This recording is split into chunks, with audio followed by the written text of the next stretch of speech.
everyone. Welcome back to another episode of Senior Living Today. With us today is Rob Hanrahan from the Ohio Masonic Communities Foundation. Rob, thank you so much for joining me here today. Oh, my pleasure. Thank you for asking. Absolutely. So since this is your first time on our podcast, would you mind telling our listeners a little bit about yourself and the work that you do with the Ohio Masonic Communities Foundation? I have the privilege of being the executive director of the Ohio Masonic Communities Foundation. And our role is to help provide the resources necessary to take care of our seniors as they're living on our campuses or out in the state of Ohio through our resource center.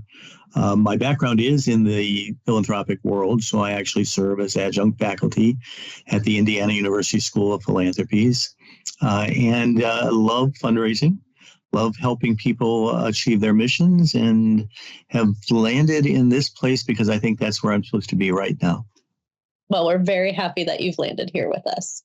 So, Rob, today we are going to talk about a topic that I know that you're very passionate about, and that's being a caretaker. So can you tell us just a little bit about your story? Sure. So my mother, who is 92 years old, had a stroke suddenly in January of this year.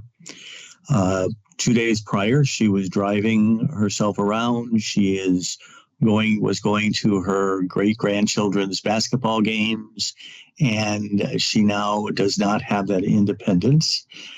She lives with me in our family home, and she's lived in this home for 67 years and loves her home, loves her garden, loves being out there and doing things. And what she shared with me after this has all occurred is I was having so much fun, enjoying my life. Why would this happen to me? It certainly has changed the family dynamics. It's changed her life dramatically.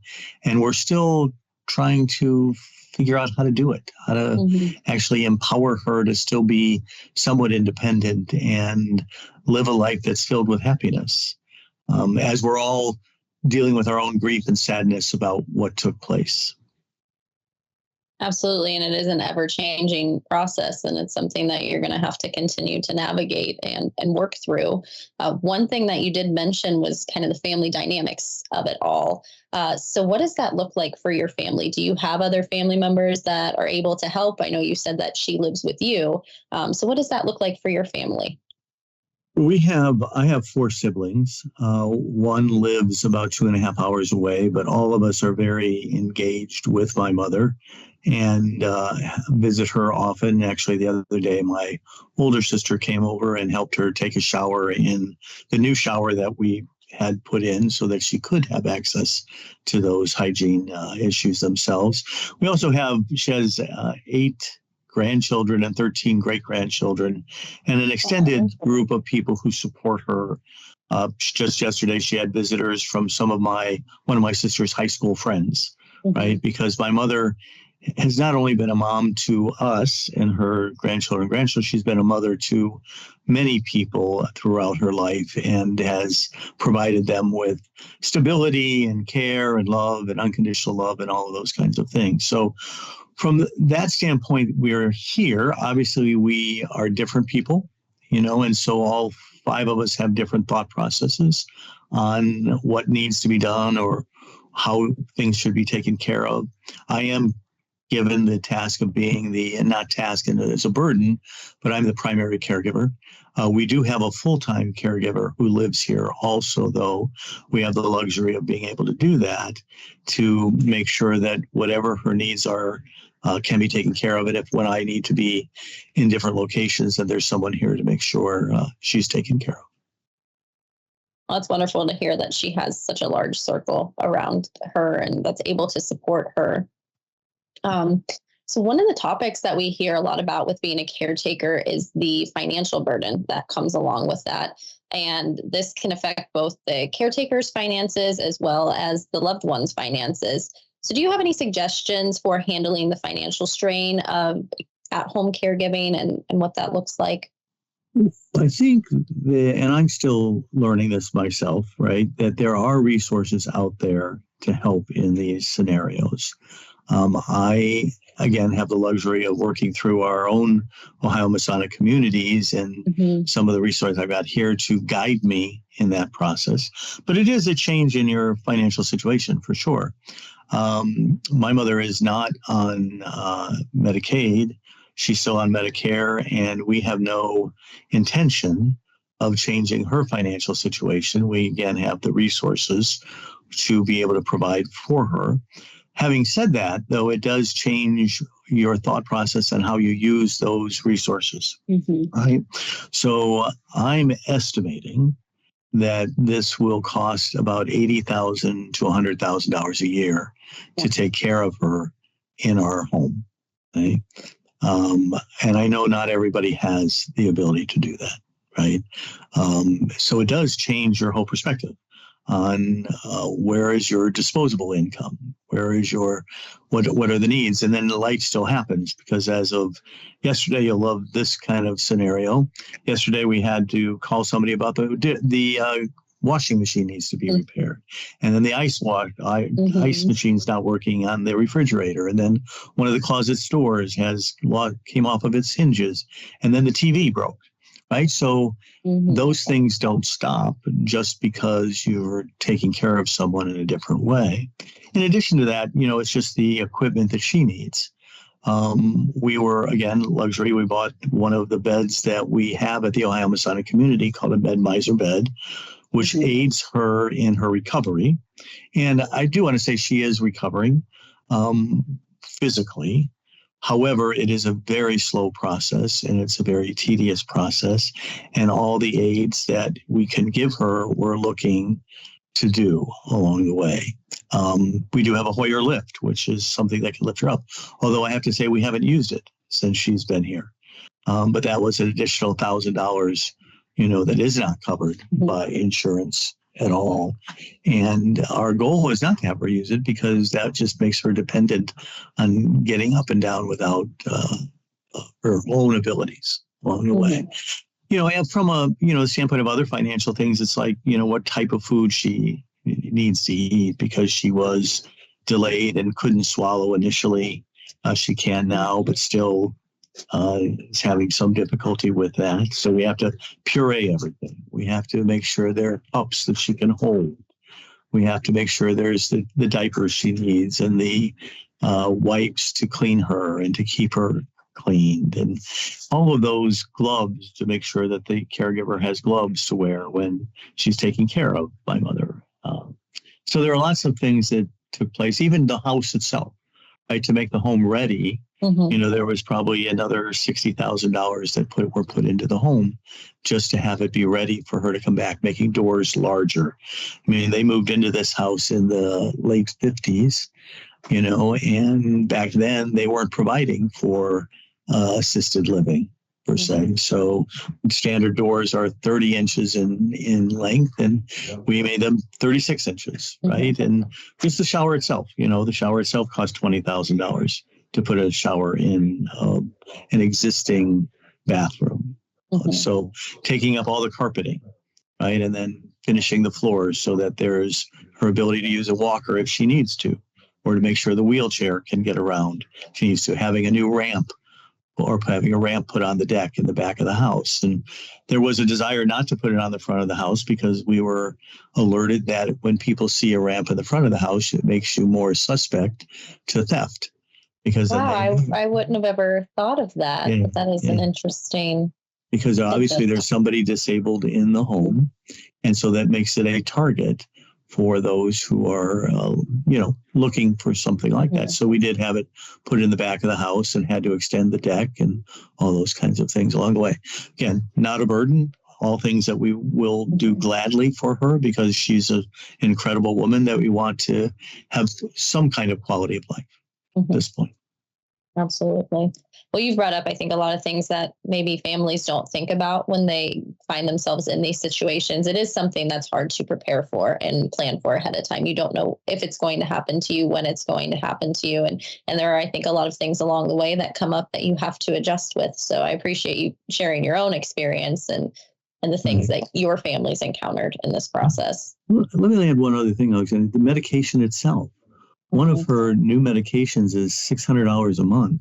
Wow. Right, to do. So we now have appealed to a foundation to subsidize that.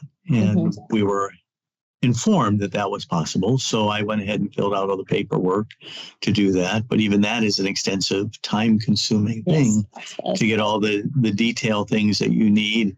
Even as of yesterday, she has her own car. So I went to the Department of Motor Vehicles to have myself be on the title to that car, right? And I had to give the power of attorney and all those kinds of things. Well, even if you don't have a power of attorney, if your loved one doesn't do that, I would recommend you do it sooner than later, right? So that again cost us a few $1,000s just to get all of the legal things ready for me to be able to help her in the best way possible.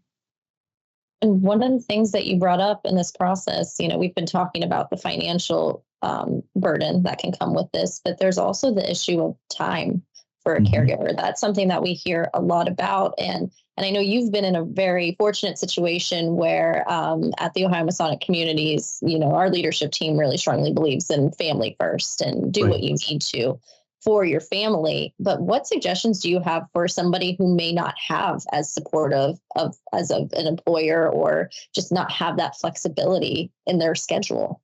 Well, I think that the biggest thing is creating a time structure to know when you are available and make sure that those times that you need to be working, that you have someone there to care for the loved one, right? Like whether it's a friend or a family member, even this, believe it or not, even this podcast. So no surprise, right before I'm supposed to be on the podcast, something's going on with my mother, and my brother was able to come over right away and handle that so I could go ahead and keep this particular appointment. So in some ways you have to have the backup, and for the breakdowns that are going to occur, they're going to happen. Life happens. Life happens. Exactly. They're going to happen.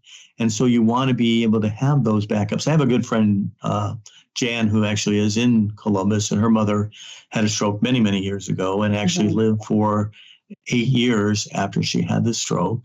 And that's what she gave me as advice. She said, make sure you have backup people, because something is going to happen. You're going to need to run somewhere.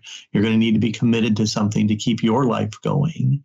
And you have to have those people you can depend on at a moment's notice to come and help you. Absolutely. So the next topic we're going to dive into is actually technology. So this is something that we spend so much of our days utilizing. But it's also recommended that caretakers should see that their loved one has, internet available in their residences, and that there are actually a lot of technology products that are helpful in this process with helping you to communicate with your loved one and help monitor them remotely. So is there any technology that your family uses in caring for your mother? And do you have any suggestions that you'd like to share with our listeners about that? Again, we're fortunate from the standpoint that we have access to all internet services. I mean, she has her own computers. She can interact with her children, her grandchildren on that. She uses Facebook. We try and help her do training things or therapy on her computer itself. And again, at a moment's notice, when the TV broke, let's say, one of her grandsons went online and the TV was delivered the next day. Right. So it's those kinds of things that keep her active. Right now the Olympics are on, right? So she's a big sports fan, right? We don't want her to move. We don't want her to miss those kinds of things that help stimulate her along the way. Some of her speech therapy was being done on the internet itself, like just saying words, repeating words, those kinds of things along the way were help for her. So again, there are a lot of things available through technology. The question is, can we access them, or do we have the ability to access them along the way? So another resource would be community services. So I know depending on where somebody lives, there are a variety of services available, such as meal delivery services, adult daycare, transportation to doctor's visits. So what is your thought on some of these services, and would you recommend them to a family that would need some extra assistance that maybe doesn't have the time to be able to do some of these things for their loved one? Transportation is probably the biggest issue we've got, right? There are not that many community resources available for transportation. And especially she's in a wheelchair, so wheelchair transportation is what I'm referring to. There are transportation if somebody is ambulatory enough, right, to help get into the vehicle.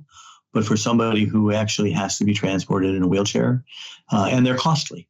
I mean, you know, for a round trip just to a local, it's $90, right? And to go to a further distance, it could be as much as $140 round trip to get her to a doctor's appointment that she needs to get to, right? So, yeah, I mean, it is an issue. And I think you do have to, even the community services that we've got available, you need a 2-week time frame for them to schedule it, right?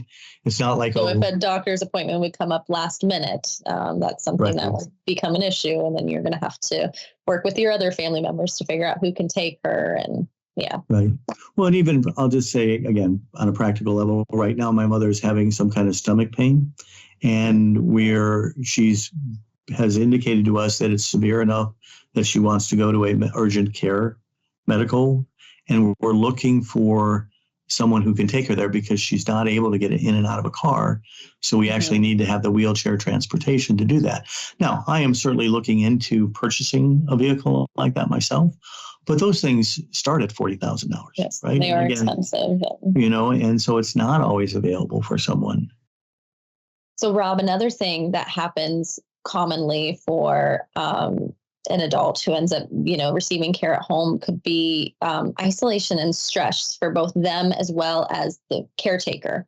So let's talk about your mom and how you make sure to lessen her stress, and how do you prevent her from feeling isolated? And then also, how do you handle your own stress that comes along with this process? Well, from her standpoint, we definitely try to get her outside. She has a beautiful garden. We make a point of every day getting her into the wheelchair and having her get out of her bedroom herself. Last week, we're fortunate again, we live about 8 blocks away from our home church.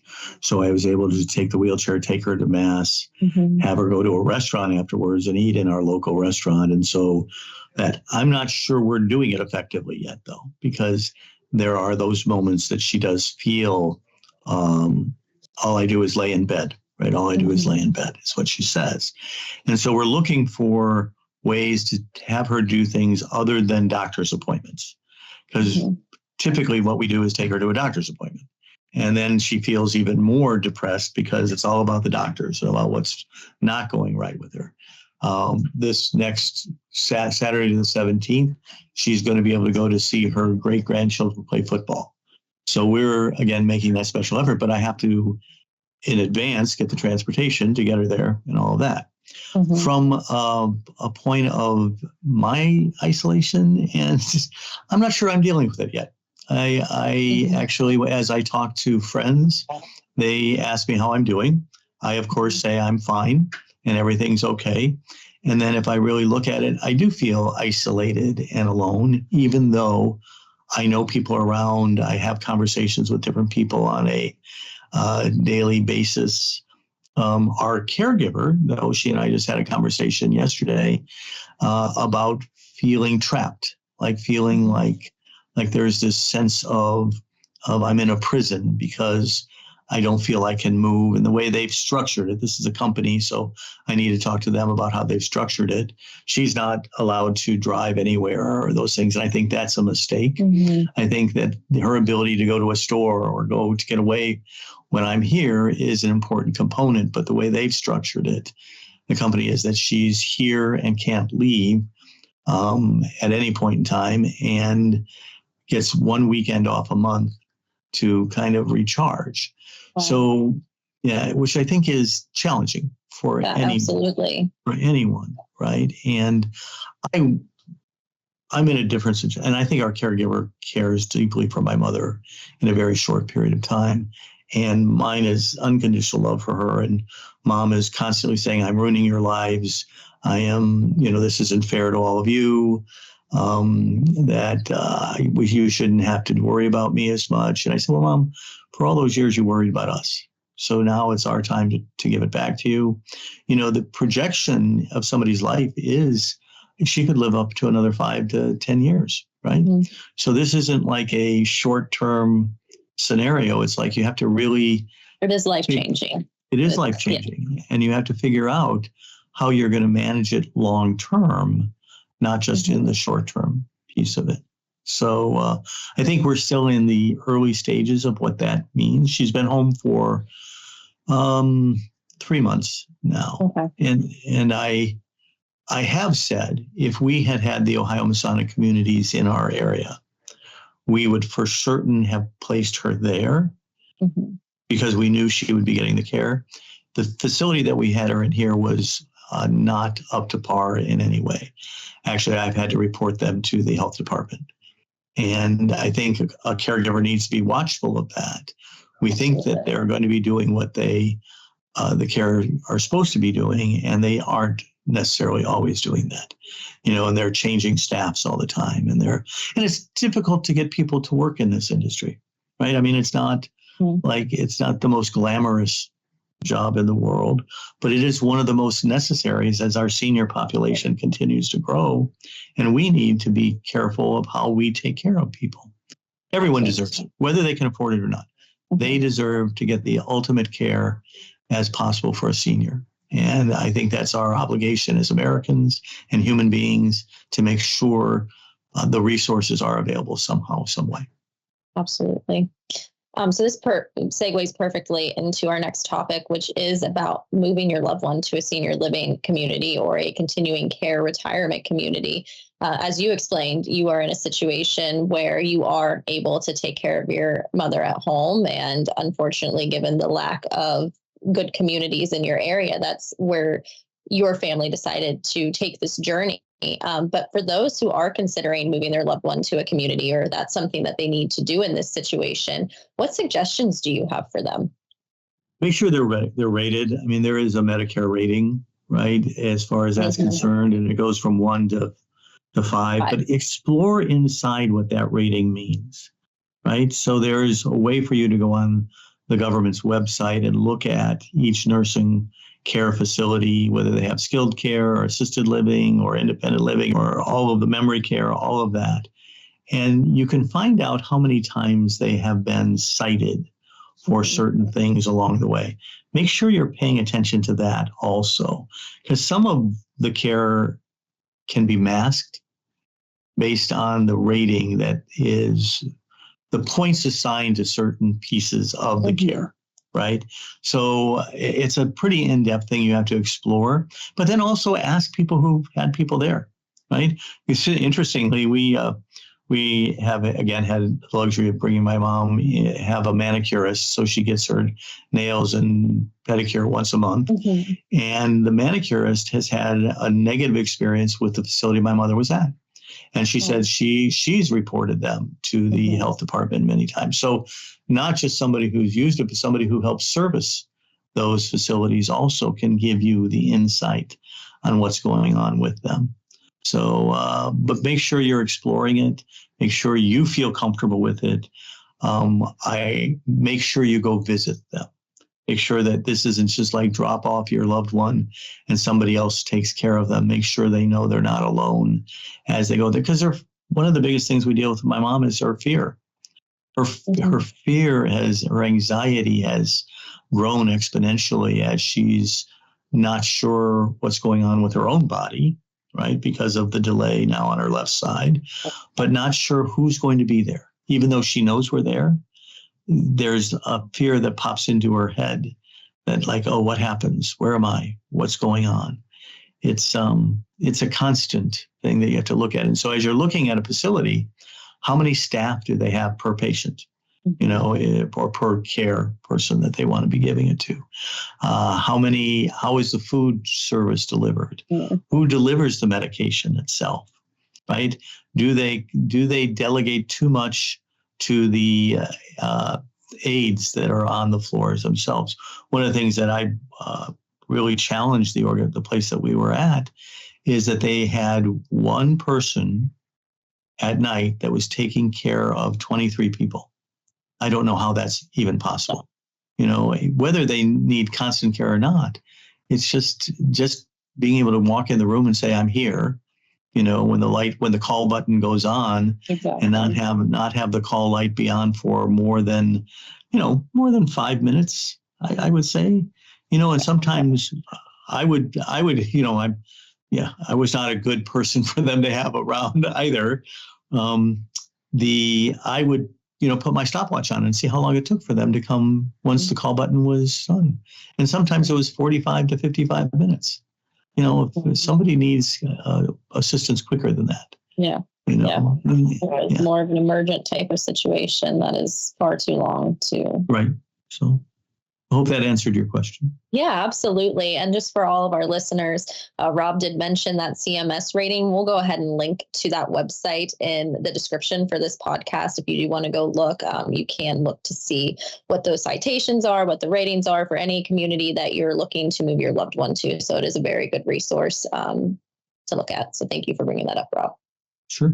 Well, Rob, it was such a pleasure having you here with us today. I really appreciate you sharing your personal story, being an adult child caregiver, and what your family's gone through and how you've navigated this situation. I know you gave a lot of helpful tips and information to our listeners who might be in a similar situation. So thank you for that. You're welcome. For all of our listeners, please be sure to tune into our next podcast in 2 weeks, where we will be discussing the different options available for those who aren't quite ready to make a move to a senior living community. As always, be sure to like and subscribe to the Senior Living Today podcast so you never miss a new episode, and we will be back again in 2 weeks.